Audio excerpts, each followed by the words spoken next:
Iran যুক্তরাষ্ট্র যুদ্ধ যেন এক ভয়ঙ্কর রূপ নিয়েছে। গত কয়েকদিনের পাল্টাপাল্টি হামলায় উভয় পক্ষের বহু মানুষ হতাহত হয়েছে। কিন্তু যুদ্ধ এখন ইরান, যুক্তরাষ্ট্র ও ইসরায়েলের মধ্যে সীমাবদ্ধ নেই। যুদ্ধ ছড়িয়ে পড়েছে পুরো মধ্যপ্রাচ্য জুড়ে। মূলত তেহরানে ইসরায়েল ও যুক্তরাষ্ট্রের হামলায় ইরানের সর্বোচ্চ নেতা আয়াতুল্লাহ আলী খামেনিকে হত্যার পরই পাগল উন্মাদের মতো হামলা শুরু করেছে ইরান। সৌদি আরব, সংযুক্ত আরব আমিরাত, কাতার, কুয়েত সহ ওই অঞ্চলের বেশ কয়েকটি দেশে পাল্টা হামলা চালিয়েছে ইরান। শুরুতেই এসব দেশের মার্কিন ঘাঁটিতে হামলা হলেও এখন বেসামরিক স্থাপনাতেও হামলা করা হচ্ছে। টানা পাল্টাপাল্টি হামলা এবং আন্তর্জাতিক উত্তেজনা বাড়ার প্রেক্ষাপটে বিশ্বের প্রভাবশালী দেশগুলো নিজ নিজ অবস্থান স্পষ্ট করেছে। কেউ কেউ সরাসরি অবস্থান নিয়েছে যুক্তরাষ্ট্রের পক্ষে, আবার কেউ কেউ মনোসমর্থন দিয়েছে ইরানের পক্ষে। তো আজকের এই ভিডিওটিতে আপনাদেরকে দেখাবো ইরান যুক্তরাষ্ট্র যুদ্ধে বিশ্বের প্রভাবশালী ও শক্তিধর দেশগুলো কোন দেশ কার পক্ষে অবস্থান নিয়েছে সে সম্পর্কে।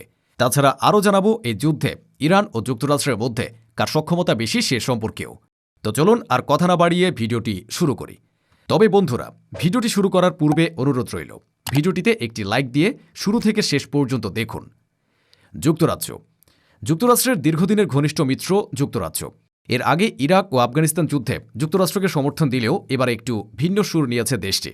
তারা বলছে যুক্তরাজ্য আঞ্চলিক যুদ্ধ দেখতে চায় না, ইরানকে কখনো পারমাণবিক অস্ত্র তৈরি করতে দেওয়া উচিত নয়। আর এর কারণে আলোচনার মাধ্যমে সমাধানে পৌঁছানোর প্রচেষ্টাকে ক্রমাগত সমর্থন করে যুক্তরাজ্য। তবে মুখে এক কথা বললেও তলে তলে যুক্তরাষ্ট্রকেই পূর্ণ সমর্থন করছে তারা। রাশিয়া।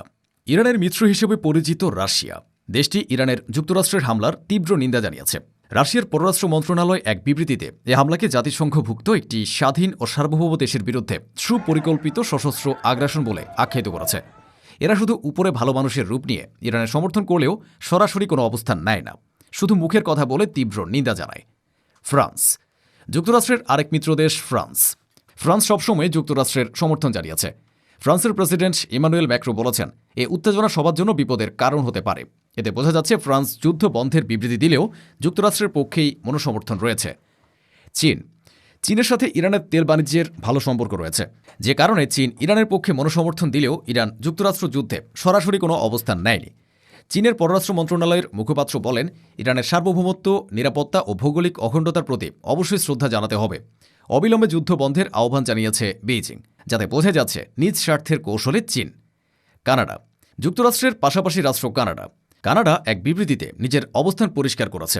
কানাডার প্রধানমন্ত্রী মার্ক কার্নি বলেছেন, ইরানকে পারমাণবিক অস্ত্র অর্জন করতে বিরত রাখতে এবং দেশটির শাসন কাঠামোর আন্তর্জাতিক শান্তি ও নিরাপত্তার জন্য আরও হুমকি হয়ে ওঠা ঠেকাতে যুক্তরাষ্ট্রের পদক্ষেপকে সমর্থন দিবে কানাডা। অস্ট্রেলিয়া জানিয়েছে, ইরানের বিরুদ্ধে যুক্তরাষ্ট্র ও ইসরায়েলের সামরিক পদক্ষেপকে দেশটি সমর্থন করে। তবে অস্ট্রেলিয়ার প্রধানমন্ত্রী জানিয়েছে, যুক্তরাষ্ট্র ও ইসরায়েলের সঙ্গে মিলে ইরানের বিরুদ্ধে অংশ নেবে না তার দেশ। যুদ্ধে সরাসরি অংশ না নিলেও সামরিক সব সহায়তা যুক্তরাষ্ট্রকে দেবে অস্ট্রেলিয়া। উত্তর কোরিয়া। ইরানের উপর মার্কিন ইসরায়েলি হামলাকে অবৈধ আগ্রাসন এবং জাতীয় সার্বভৌমত্বের লঙ্ঘন বলে উল্লেখ করেছে উত্তর কোরিয়ার পররাষ্ট্র মন্ত্রণালয় এক বিবৃতিতে যুক্তরাষ্ট্র ও ইসরায়েলের এই আগ্রাসনকে গ্রহণ করা যায় না বলে উল্লেখ করেছেন। কথায় আছে, বিপদে ক্লাসের সবচেয়ে খারাপ ও ভিলেন টাইপের বন্ধুগুলোই পাশে থাকে। তেমনি পৃথিবীব্যাপী ভিলেন খ্যাত এই উত্তর কোরিয়ার সর্বোচ্চ নেতা কিম জং উন ইরানের পাশে সরাসরি অবস্থান নিয়েছে। কিম জং উন ইরানের হয়ে ইসরায়েল ও যুক্তরাষ্ট্রের বিরুদ্ধে যুদ্ধে নামার হুঁশিয়ারিও দিয়েছেন। পাকিস্তান একটি মুসলিম রাষ্ট্র হওয়ায় পাকিস্তানের সাধারণ জনগণ সরাসরি ইরানের পক্ষে অবস্থান নিয়েছে। পাকিস্তানের প্রধানমন্ত্রী শাহবাজ শরীফ ইরানের সর্বোচ্চ নেতা আয়াতুল্লাহ আলী খামেনিকে হত্যার ঘটনাকে আন্তর্জাতিক আইনের সুস্পষ্ট লঙ্ঘন বলে আখ্যায়িত করেছেন। শাহবাজ শরীফ বলেন, রাষ্ট্রপ্রধান বা সরকার প্রধানকে লক্ষ্যবস্তু না করা একটি দীর্ঘকালীন প্রথা। পাকিস্তান সরকার কিছু রাষ্ট্রীয় কৌশলগত কারণে সরাসরি ইরানের পক্ষে না থাকতে পারলেও পূর্ণ মনোসমর্থন রয়েছে ইরানের পক্ষে। ভারতের সবচেয়ে মিত্র দেশ ইসরায়েল। এত উত্তেজনার মধ্যেও কয়েকদিন আগে ভারতের প্রধানমন্ত্রী নরেন্দ্র মোদী ইসরায়েলে গিয়ে নেতানিয়াহুর সঙ্গে বৈঠক করেছেন। এছাড়াও যুক্তরাষ্ট্রের সাথে ভারতের সম্পর্ক খুবই জোরালো, যে কারণে ইরান ও যুক্তরাষ্ট্র যুদ্ধে ভারত চুপ দেখালেও চুপিসারে যুক্তরাষ্ট্রকেই সমর্থন করছে ভারত। আফগানিস্তান। কয়েকদিন আগে তো ইসরায়েলের বিপক্ষে ইরানের হয়ে সরাসরি যুদ্ধে নামার ঘোষণাও দিয়েছিল আফগানিস্তান। তবে সামরিক শক্তিশালী দেশ না হওয়ায় মুখে বললে তো আর যুদ্ধ করা সম্ভব নয়। তবে ইরানের পক্ষে আফগানিস্তানের অবস্থান স্পষ্ট। বাংলাদেশ। ভৌগোলিক অবস্থানের কারণে বাংলাদেশের কোনো দেশের হয়ে যুদ্ধে জড়ানোর কোনো সম্ভাবনা নেই। তবে বাংলাদেশ একটি মুসলিম কান্ট্রি হওয়ায় বাংলাদেশের সমর্থন সবসময় ইসলামিক দেশ ইরানের পক্ষে রয়েছে। বাংলাদেশের সাধারণ মানুষও ইরানের সমর্থনে রাস্তায় নেমেছে। যে কারণে বলা যায় ইরান যুক্তরাষ্ট্র যুদ্ধে বাংলাদেশের অবস্থান সরাসরি ইরানের পক্ষে। সৌদি আরব পৃথিবীব্যাপী মুসলিম দেশ হিসেবে পরিচিত সৌদি আরব এখন তারাই ইহুদি ও খ্রিস্টানদের পা চাটতে চাটতে সাদা করে ফেলেছে। সৌদি আরবে যুক্তরাষ্ট্রের ঘাঁটি থাকায় বুঝতে পারছেন তাদের অবস্থান যুক্তরাষ্ট্রের পক্ষে। একটি মুসলিম দেশ হয়ে কিভাবে পারে আরেকটি মুসলিম দেশকে জালিম ইহুদিদের কাছে ছোট করতে? সৌদি আরবকে নিয়ে আপনার কোনো মতামত থাকলে অবশ্যই কমেন্টে জানান। লেবানন ইরান যুক্তরাষ্ট্রের চলমান সংঘাতের প্রেক্ষাপটে লেবাননের অবস্থান বেশ জটিল এবং দেশটি মূলত দুই ভাগে বিভক্ত। বর্তমান পরিস্থিতি বিবেচনা করলে দেখা যায় লেবানন সরকার এবং দেশটির প্রভাবশালী সশস্ত্র গোষ্ঠী হিজবুল্লাহর অবস্থান সম্পূর্ণ বিপরীত। লেবাননের সবচেয়ে শক্তিশালী রাজনৈতিক ও সামরিক শক্তি হিজবুল্লাহ সরাসরি ইরানের পক্ষে অবস্থান নিয়েছে। গত ২৮ ফেব্রুয়ারি ইরান ও ইসরায়েল যুক্তরাষ্ট্রের মধ্যে যুদ্ধ শুরুর পর ইরানের সর্বোচ্চ নেতা আয়াতুল্লাহ আলী খামেনির মৃত্যুর প্রতিশোধ নিতে হিজবুল্লাহ ইসরায়েলে রকেট ও ড্রোন হামলা চালিয়েছে। এ কারণে বলা যায় লেবাননের অবস্থান সরাসরি ইরানেরই পক্ষে।